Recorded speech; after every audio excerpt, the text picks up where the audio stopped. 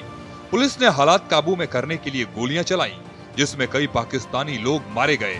Israeli सेना का कहना है कि वो ईरान पर हवाई हमलों की एक नई श्रृंखला चला रहा है, जिसमें उसके बैलिस्टिक मिसाइल तंत्र और हवाई रक्षा प्रणालियों को निशाना बनाया जा रहा है। वहीं ईरान के सरकारी मीडिया ने तेहरान में एक और विस्फोट की खबर दी है।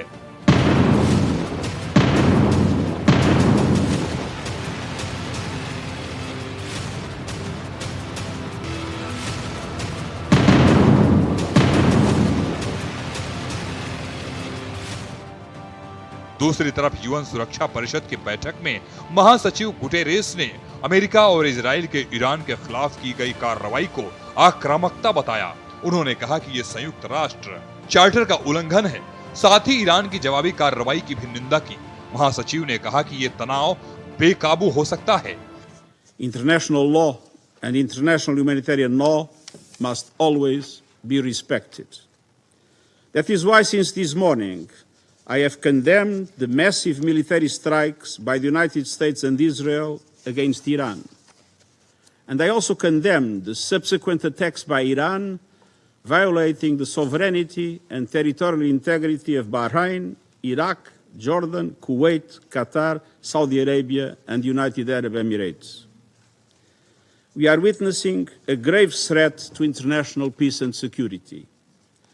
Military action carries the risk of igniting a chain of events that no one can control in the most volatile region of the world. Let me be clear. There is no viable alternative to the peaceful settlement of international disputes.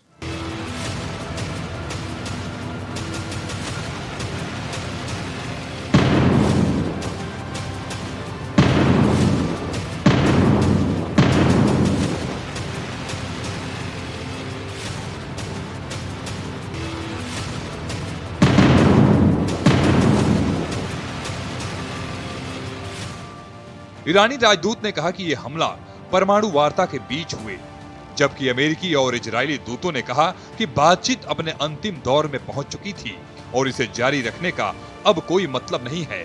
अमेरिकी हमले के बाद दुनिया भर के कई देशों ने अमेरिका के खिलाफ कड़ी प्रतिक्रिया दी है। भाई साहब को जो शहीद किया गया, ये अमेरिका शैतान जो है, दहशतगर्द है, इसराइल दहशतगर्द है। एक तरफ तो उन्होंने उनको पीस अमन कमेटी के बातों में जारी रखा और इसके तहत अचानक आज सुबह उनको शहीद किया गया। उसी सिलसिले में हमने यहाँ सुबह जम्मू और अपनी पूरे हमारी माएँ बहनें बुजुर्ग बच्चे भी दर्ज कराना चाहते हैं और हम देखेंगे इंशाअल्लाह इसराइल और अमेरिका भी नेस्त नाबूद हो जाएंगे क्योंकि उनने एक नाजायज हमला किया है। ईरान की जीत हुई है, अमेरिका की हार हुई है।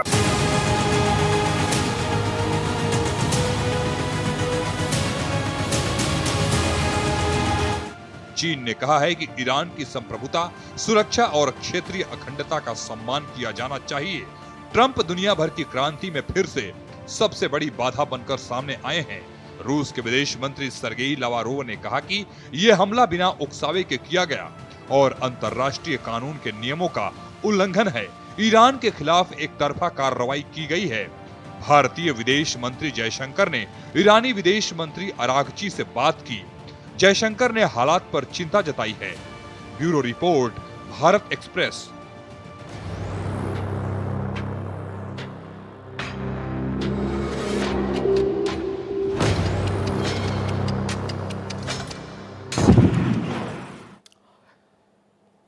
ईरान में शुरू की गई जंग सिर्फ 3 देशों तक सीमित नहीं है। अगर हालात बिगड़ते हैं तो पूरा मध्य पूर्व इसकी चपेट में आ सकता है। तेल की कीमतें बढ़ सकती हैं और वैश्विक अर्थव्यवस्था पर असर पड़ सकता है। पहले दिन की जवाबी कार्रवाई में जैसा कि देखा गया कि अरब देशों में सैन्य अड्डे ईरानी मिसाइल के निशाने पर आए। इनके अलावा IRGC की तरफ से स्ट्रेट ऑफ होर्मुज को बंद कर दिया गया। अगर युद्ध आगे बढ़ता है तो तेल की कीमतें दुनिया भर में बढ़ सकती हैं। फिलहाल हालात को देखें तो सबसे ज्यादा तात्कालिक फायदा इजरायल को होता हुआ नजर आ रहा है। अमेरिका एक बड़े जोखिम के साथ आगे बढ़ रहा है, जबकि ईरान नुकसान झेलते हुए भी आंतरिक एकजुटता बनाने की कोशिश कर रहा है। आने वाले वक्त में ही साफ होगा कि यह युद्ध सीमित रहेगा या बड़ा रूप ले लेगा। फिलहाल हमारी खास पेशकश में इतना ही। आप देखते रहिए भारत एक्सप्रेस।